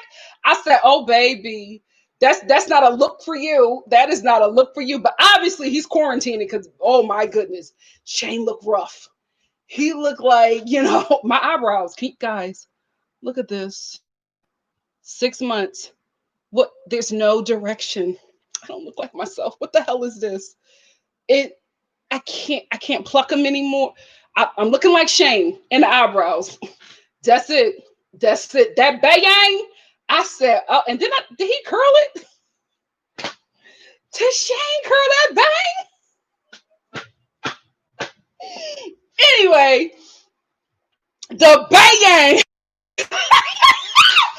Anyway, he was ready to, take her back after all of that. Listen, Shane is young. She can manipulate him with freedom in her coochie. Like that's, what she's doing. I will say this. Because at first I was watching this, right? And I'll be honest, I got a little jealous because I thought Lacey was pregnant. And I said, I know that's not John's baby. She looked pregnant to me. Because she loves a bodycon dress, but that stomach was poking. That stomach was giving me 4 months. It could just be quarantine. It could just be quarantine because later she says that her and Shane are they trying to have a baby.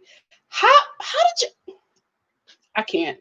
So later she says that they're doing tubal something with the tubes. You can't reverse it.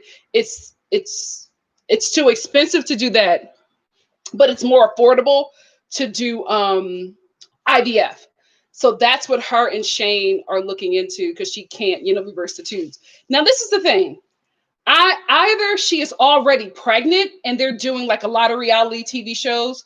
They're filming, they're giving us scenes from before she was pregnant, but filming it now because they weren't filming when those things happened. Like I told you guys before, that's how reality TV shows get away with being called reality TV shows, because although they're reenacting scenes, they're reenacting things that actually happened. They probably might, exaggerate it, add a little something that might, be a better button, but it's something that actually happened. So I'm thinking either she's pregnant now or this is quarantine, or if she's pregnant, she's reenacting the scenes that we missed as viewers. So that could be it as well. Do y'all think she's pregnant?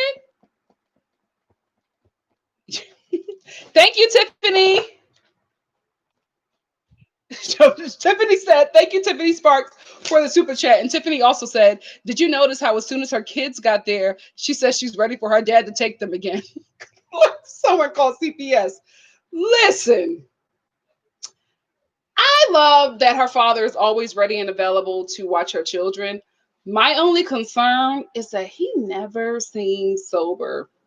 You know what I mean? Daddy always seemed like he had, a couple shots of Henny before he came over to meet with her and the kids. And I'm just like, is he driving?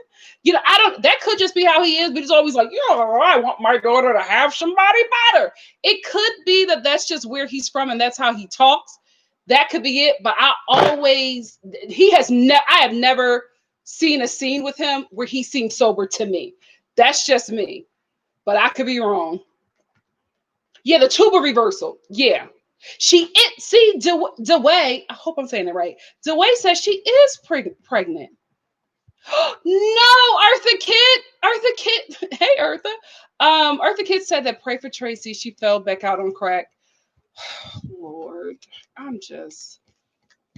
this is, what, to be quite honest, jokes aside, to be quite honest with you, this is what we're in now is extremely hard for people who were already dealing with stuff before we got into this. So, oh my goodness, which leads me into Brittany and Marcelino. Oh, Missy B, thank you so much. Thank you. Oh, you guys are so great. I'm having a good time. Are you guys having a good time? If you are, let's talk about Brittany and Marcelino. Brittany, if y'all been watching me from the beginning, I've been rooting for that girl.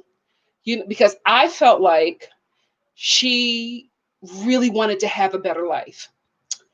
And unfortunately, she's connected to people who are making that very difficult for her. Like, let's just talk about Brittany's life right now. She is a mother of 3 children. One, they planned the new baby. They're excited. They love their child, but they just weren't ready, right? Then, bam, you get into a pandemic. We're in a pandemic. You have three kids, really young, really, really young, where you still have to watch them. You got two dogs. Why? Why y'all get two dogs? Listen, I don't want to upset the dog lovers, but Brittany and Marcelino don't need no damn dogs. They really don't. You don't need two dogs and you got small children. Not right now. Maybe when they're teens and they can help you with the dogs. Why you got two dogs? That's big as Geo, who I love. My baby's hair is starting to get curly. Our Geo. Anyway, so she's dealing with all of that right now. They're in a pandemic. They're stuck in a house. And she also has a husband. Listen, Marcelino is a nice guy. I told you I ran into them in Vegas and we had drinks. Lies. But we were staying at the same hotel. They were very affectionate. He seemed like he was really caring for her and watching over her. Can we be real? He seemed like he, be hitting the brown liquor. You know what I mean? So he hitting that brown liquor, doing the gambling, taking money and doing stuff with it and not talking to her. That's a lot. She's dealing with a lot. Now, she's also dealing with the fact that two of her family members have moved here to help them out. Let's be real. They moved here with what kind of jobs, right? So they are divvying up all of this money, especially their mama. We know mama ain't working. So they're taking money from their household to help take care of her family that has moved here to help them. Now the mama back out there on them streets. Remember, guys, I told y'all, I didn't want to say it, but I have to tell y'all what I see. When their mother moved out there to Vegas, I said, baby, Brittany, Vegas ain't no place for your mama that's struggling with meth. She wasn't so far behind her meth addiction to be moving out to Vegas. Now, like I said before with Tracy, somebody who is struggling, who has addiction issues, you're in a whole freaking pandemic that has been handled poorly. The same people are losing it. So I know her mother was out off her rocker by the time she decided to, let's be real, get a rock. Is meth a rock or is it liquid? Y'all know you're going to tell me in the comments. So let me know there. But I just feel like Brittany is dealing with so much. And I knew when she moved her family out here, out to Vegas, she was putting more on herself that she can handle. Now she's dealing with a kid that's a couple of months old and a mother out in a foreign place to her, strung out on meth, who also is a recovering alcoholic. It's too damn much. It's too damn much for her to take on. It's just, my girl. I done forgot about this. She got a baby father that's strung out on meth. Tito's daddy, Gio's daddy, Tito. She's just dealing with so much. I feel like Brittany, literally that song, she got the whole world in her hands. She's holding everybody and everything up. I don't want her to break. But everybody in her life is stressing her out. I wish Marcelino was a better partner to her, but I feel so bad. I feel so bad at the end of this week's episode, where her and her sister hopped in a car to go look for her mom. I want my girl to win. She's dealing with so much. Props to her for still keeping it together, right? But how much can she take? I just feel bad. I feel bad. I feel so bad for her. That was, you guys know, she was the only one I thought in all the shows that I watched who really wanted a different life. You know what I mean? She, when she said goodbye to that prison and she walked away. Oh my God, I just thought about this. The newborn baby got a godmother that's currently in prison for what? Murder? It's too much. Brittany, your life is too much. It don't gotta be like this, girl. It don't gotta be like, you can't write this stuff. You cannot write this stuff. The godmother is doing a bid in prison for double homicide. Oh, Brittany, I want more for you, mama. I want more for you, but girl, you also got to make better decisions. I know you wanted your mama there. Vegas is not the place for her. And the sister who's trying to do her best. But I'm like, does she have a job? Because she's also always available to babysit. They got to get jobs. You got to send your mother back home. Your little sister got to get a job. You got to stop letting Marcelino hold the money. No shade. You got to get them dogs to somebody, a family member. Maybe you can get them back when the kids get a bit older, but not right now, girl. You can't take on all of that. You're taking on. She's not even 30, child. Whew. Girl.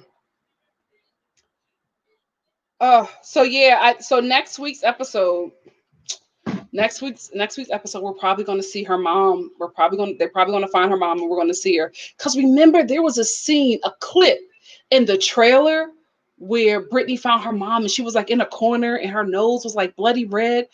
I probably wouldn't have filmed this one. I probably just would have told the producers, "Yo, my mom is back out there on drugs. I sent her home. You bringing a whole camera crew to your strung out mother?" And she's like, "I'm not smoking." Brittany, I want better for you. I want better for you. Oh, girl, that family, sometimes your family could just make it harder. You know what I mean? Not everybody is blessed with, great families. So a lot of families are your stressors. You know what I mean? Like they are how many of them do I have in my family? I was going to say a lot, but I think some of them are watching. My family's perfect. Child, say something about the family on live and start a whole war. Not before Christmas, not before my birthday. We are family, like a giant tree. What? Branching out to the sky. We are so much more. We are love. We are light. Happy New Year. Yes, ordered steps. Brittany got like what, 5 kids now? Not even 30. Jesus, she has lived a life. And wait a minute. Oh God, every time I think of something about Brittany's life, she also got like a 50-year-old baby father who impregnated her in his 30s when she was 12 with the first kid. So the first kid got to be a teenager. Oh, Brittany, let me tell you how to get some money. You have a very interesting life. Don't write a script, right? Write a book. It could be a graphic novel, whatever you want it to be. Write a book. Then option a writer to turn it into a script. This way you can have control over the script and you'll also get more money. Because if you write a script and you sell it to a studio, they own that script, right? But if you write a book, turn it into a script and sell it to the studio, you still have ownerships and rights over that work. So write a book because you have a very interesting life. Write a book, turn it into a script or a miniseries. I love Netflix. I can't wait to work for them. Don't sell it to Netflix. You only gonna get 2 seasons. Let me tell you something. Netflix gets their money and they are out. They're like, we will give you 3 seasons and that's it. Stranger Things is holding on by a thread. We don't know what's gonna happen, okay? So I would probably sell it to AMC because they did very good with The Walking Dead. Don't get it on the streaming network. Get it on like one of the big 3s. ABC won't take that. That's too much drama for ABC. Who would take Fox? They won't do. Yeah. Let me stop talking. Somebody from Fox is watching. Where would HBO sell your story to HBO, mama? Get a couple seasons. Shameless is off the air. We need, a white struggling, working class, lower class. That stuff is good. That stuff does very good on TV. HBO, you know what? Maybe a little Showtime. Sell it to Showtime too. They need something to fill up for Shameless. Do something like that. A redhead family addicted to meth. No shade, but it's going to get you a couple of Emmys. Do it. That's how you can get some money off of your life. Please don't, not waste. Again, I don't know who's watching, but you're more than reality TV show. You have a very interesting life. Write a book. You can get a ghostwriter. You know what I mean? If the ghostwriter hears your story, they will do it for free because they know they're going to get some money off the back end of this. Do that. Book, script, sell it to a studio. I would do HBO or Showtime. You will make your money. You will be set for life, mama. Set for life. That's how you can get some money. And leave that damn family alone. Listen, give them some money, right? But tell them, leave me alone. Get out of Vegas. I don't need this stress. That's what you need to do. You can make a lot of money off of your life. Very interesting. Shameless who? Let's talk about Brittany, the redhead with a meth mom. Listen, it's her reality. It'll sell. It'll sell. Let me get into these comments. How long have we been on here? My God, today we have been talking. The Mighty Quinn says Tyrese hasn't seen 49 since 1999. Thank you, Kristiana. Anyway, that's all I wanted to talk about with them, with that couple. So that's my thoughts. From now on, I'll be more current. So right now, like I said, with work and everything, I just cannot sit down and film. I can't sit down and film and edit. It won't be there. It won't get to you guys in time. You'll be waiting. And I hate that, because by then I've already watched the show and I want it to be fresh, but I just don't have the time to get it to you right away. Soon I have an editor that I can trust. Okay. And that's consistent. Child, you guys have no idea how many editors I've been. Whoo, people out here don't know how to work. Ghetto. Anyway, so for right now, these are going to be lives. I think work will slow down for me probably around the holidays. So but I'll be traveling for Thanksgiving and Christmas, but I will be stationary sometime throughout then. So I will definitely get back to our format, because I like that format better. Like I said, I go off on tangents. I got a little stutter. Thanks, Dad. So I would like to, cut those out and be, clean and precise, because we don't know who's watching. A studio exec, Chris Evans. Did y'all see that picture? Girl. Who knew all this time Captain America had the hammer? Child! I wasn't ready. Nothing to be ashamed about. So,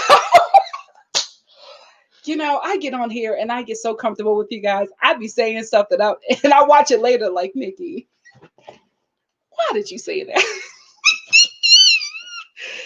I'm in quarantine and I saw that picture and I said, the Lord knew what I needed. Who knew? Who knew, girl? Oh my goodness. I was not ready. Bless his soul. How is he single? How are you? Let me stop. I'm done. Baby. Real talk. I'm going to say this last thing and I'm going to get out of here.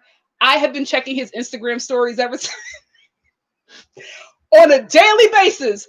I pray, shower, before I go eat my breakfast. I say, let me see what's on Captain America's Instagram stories. Who know what he about to release? Who was he sending that to? Girl. Blessed and highly favored.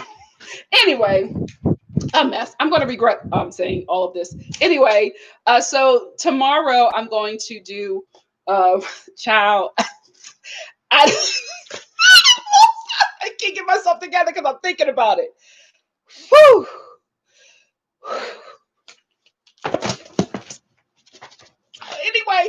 Anyway, thank you, Rachel Wells. Thank you so much. Yeah, guys, keep on liking. Thank you so much. This is the first one that I've done in a while, and I didn't know how you all would respond. Child, I'm sweating. Whew.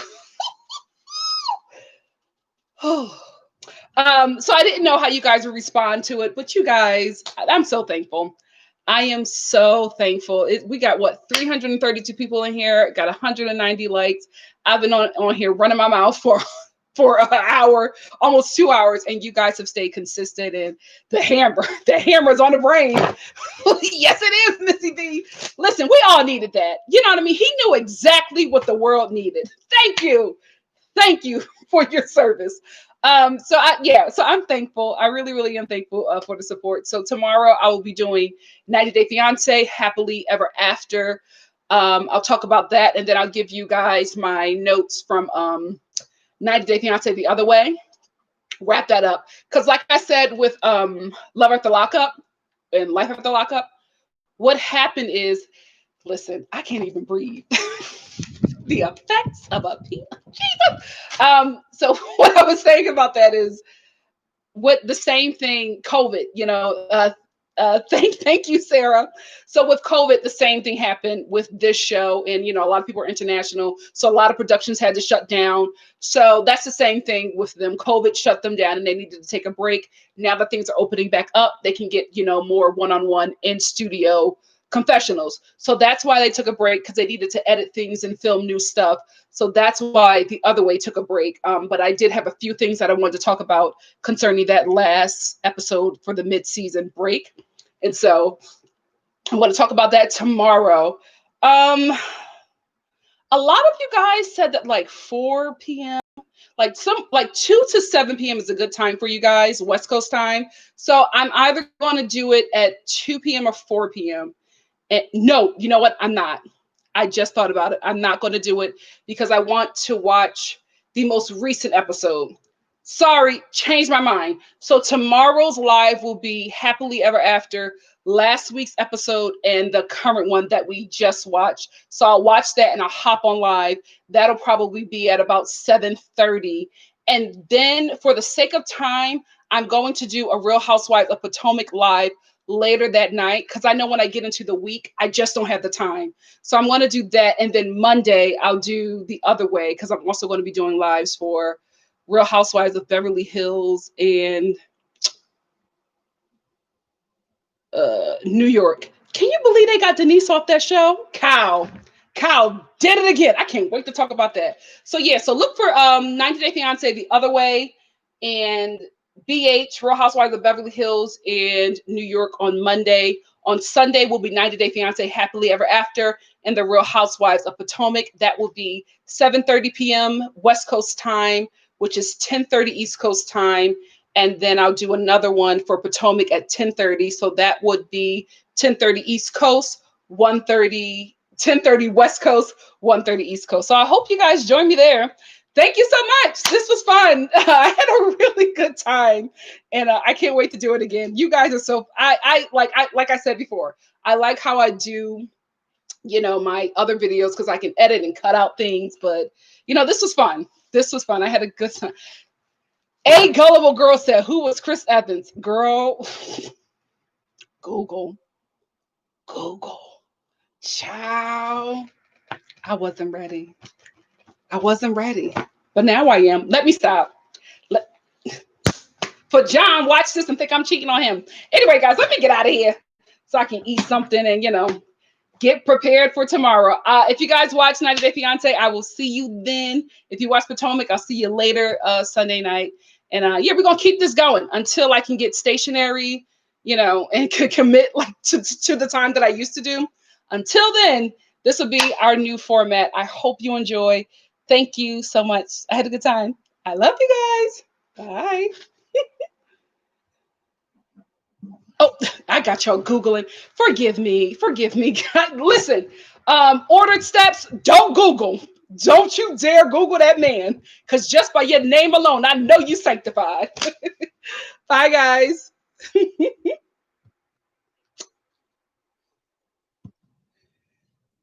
Yes, let's end. Oh, shoot.